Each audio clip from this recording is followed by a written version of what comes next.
Hello, Frugal Force. This is Captain Frugal again. I'm doing this away from my office. I'm going to cut into my screen with all my data, and I figured a crotch shot there in my lap would probably help increase my viewership. It seems to work for diversity in comics. Wait.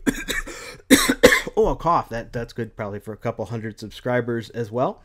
But anyway, this video, I will warn you, it's going to be a little bit number-based, so if you're not a numbers kind of person, you might not really care a whole lot about this video, but this is one I'm a numbers kind of guy and I wanted to dip into. So let's get started. Today I want to talk about an effect on comic book sales. I know in other videos I've talked about how the writers and editors have an impact on sales, positively or negatively.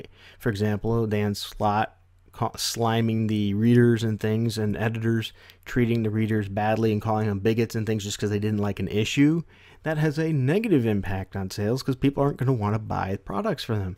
But when somebody like Stan Lee or Snyder says good things and talks good to the fans and treats them with respect, they tend to get a little bit of a bump in there because people want to support people like that. Now, granted, that's only one of the many factors that go into comic book sales. And today I want to focus on cost and a little bit of that impact for value for your dollar. Now, what I've done here is I've compiled minimum wage. Okay, this was established hourly minimum wage through the government, and how it impacts the per issue cost. Because in a recent video I did was on how sales, we were talking about sales used to be very good in the comic industry, which a lot of SJWs don't seem to understand. And in the 60s, for example, comics were selling for regular issues. A single issue would sell 500,000 copies and things like that. And it was not uncommon. Today's numbers, most of those would all have been canceled. Even today's best issues tend to sell a small fraction, a fifth of what a lot of those do. Now, so let's take a look at this, and this is a good reasoning for that, as well as a couple other factors. If we jump to 1961, for example, the minimum wage was $1.15. So at that time, when comics came out, they were a disposable income property. You were expecting, you can buy your lunch and use some extra money and buy a comic or two. Because for 1 hour at minimum wage labor, you could buy 11 comics and then have change left over. Think about that, 11 for 1 hour of work. Then the comic prices went up in around 1963 to on average at $1.25. By the way, these, not comic prices $1.25, I'm sorry, minimum wage at $1.25. The prices I'm giving for the comics are the median. They're in the center. Okay, so that's what you would expect most of them to be around. And comics at that time went up to around 12 cents. And you could still buy 10 comic books. So we're talking the sales during this period were incredibly high, and it was a good disposable income. Think about the lack of risk here. You could buy 5 comics, at this point for 12 cents each, and 1 or 2 might be a dud. And you know what? That's not so bad because you had a lot of great comics and it didn't cost you a fortune. But now let's jump to the 70s, and minimum wage at 1975 was around $2.10, whereas the comic book was now a quarter. You could still buy 8 issues and have some change left over. So still, you could go to a comic shop and go, wow, that cover looks good. I'm going to give it a try. And if it didn't end up being that great, you know what? You didn't lose a lot of money on it. It was a quarter, and you made $2.10 in an hour. Now, the prices still, as comics and everything else with inflation, go up. So now I'm going to jump to 1980, and the minimum wage was $3.10. And if you look, the comic book cost was 40 cents. That means you could still buy 7 comics and have some money left over.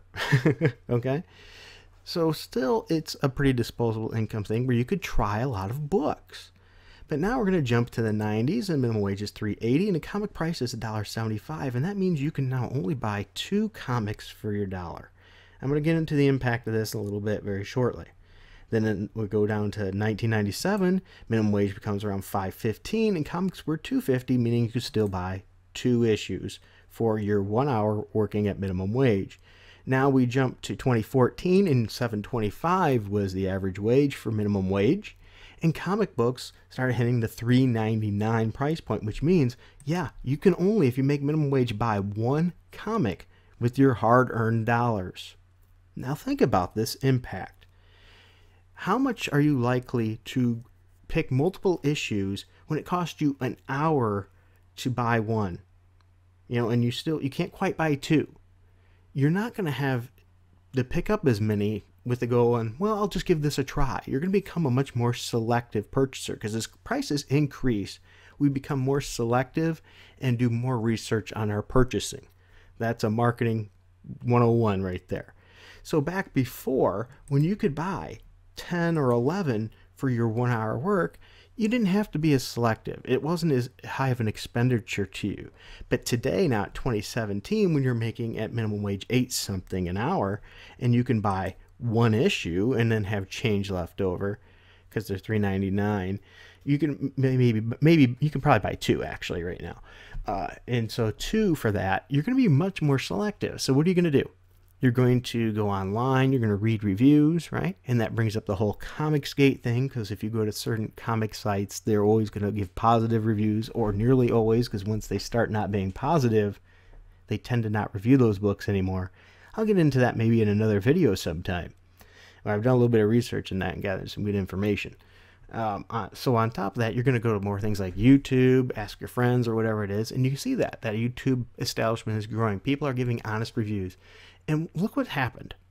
You give an honest review, would say, and you say this book wasn't good, and all of a sudden now the writer or the comic thing gets mad at you, calls you sexist, homophobe, racist, and things. Why? Because they want to silence them, because they realize people are hearing about our book not being good, so they're not going to buy it. So there is that negative, connotation there with the honesty, henceforth the COMIXgate potential there. But my point here is focusing on the money in this video. So as you can see why the amount of comic books has went down, because the cost per issues went up so high. Do they need to be that high? No, they actually don't. What they're doing is they're getting hit by economies of scale tremendously, and they've created themselves a wicked bad cycle. Sure, yes, some of their material costs have went up, and that's going to cause that.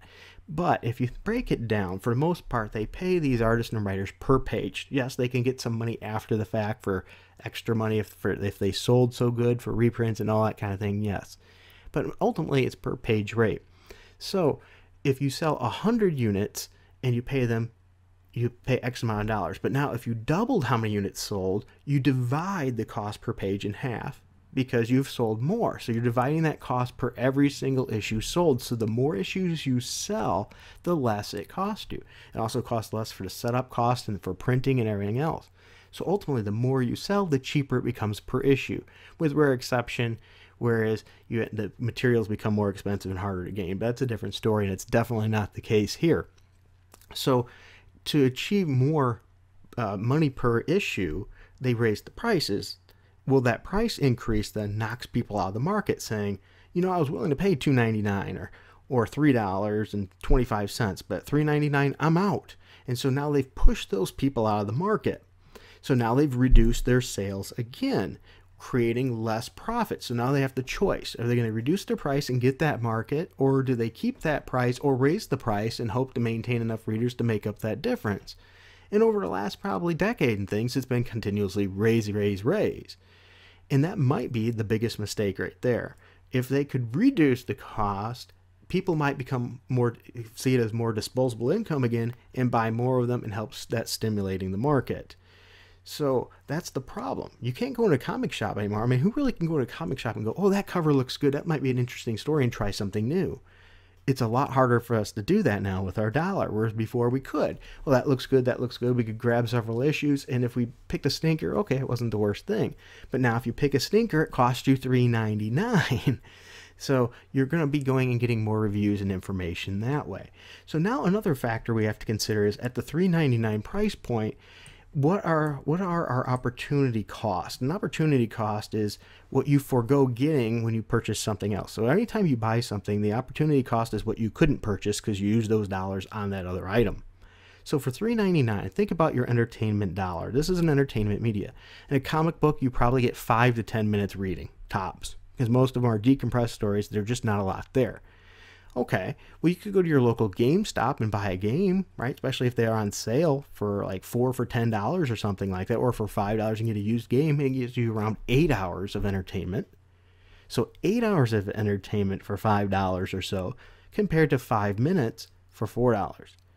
You can see a disconnect there. Or you can watch a movie. Heck, even going to movies are very expensive, I agree.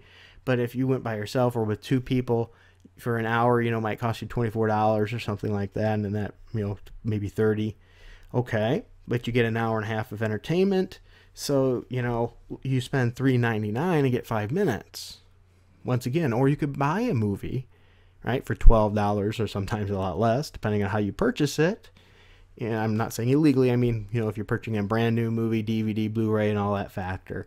And you're going to really technically, time-wise, get more bang for your buck. So there's a lot more bang for your buck in different avenues now than buying a comic book, which is increasing the competition. So as I said, they're effectively pricing themselves out of business, as well as some other factors that I mentioned in other videos.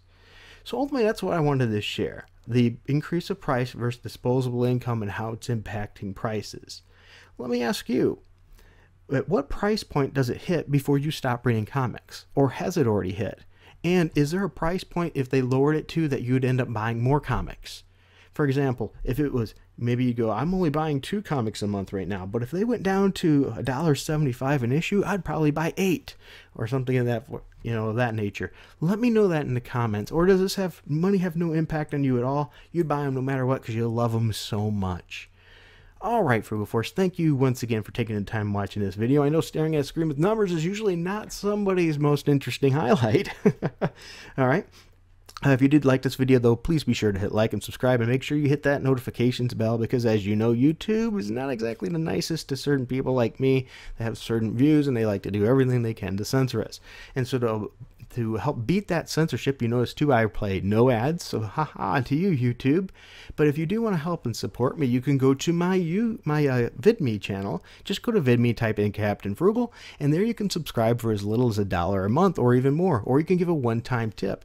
And if you don't want to help contribute that way to the Frugal Force, you can always contribute in other ways by giving me ideas for stories, sending me art, things like that, pictures and things like that. You'll notice I use them in my videos because the Frugal Force is all inclusive, and it's an amazing group of people that we just want to sit, be able to chat and share our love for comics and games together, and hopefully have a good time. So if you enjoyed this video, once again, thank you for watching and taking the time, and until next time, keep it frugal.